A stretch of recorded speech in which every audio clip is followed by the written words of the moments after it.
What we're dealing with now, my friends, is Shakespearean.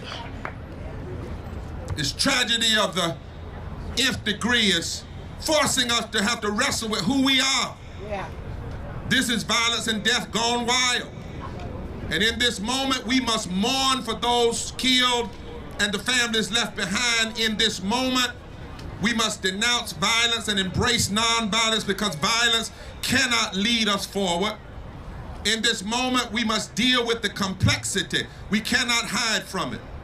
Where we can see inhumanity up close, we must choose to do better. We must choose to be more human.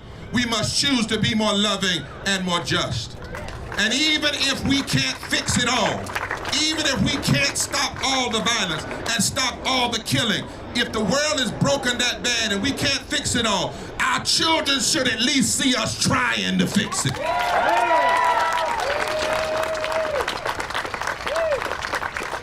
We have to challenge the very culture of violence.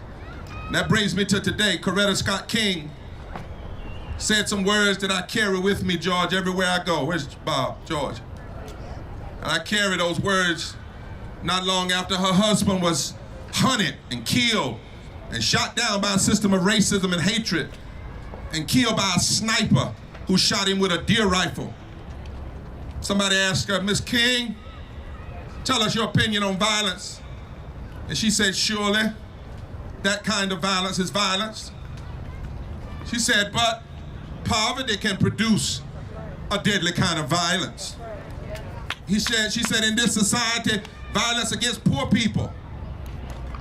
She said, starving a child is violence. Suppressing a culture is violence. Neglecting school children and undermining education is violence. Discrimination against working people and not giving them a living wage is violence. Ghetto housing is violence.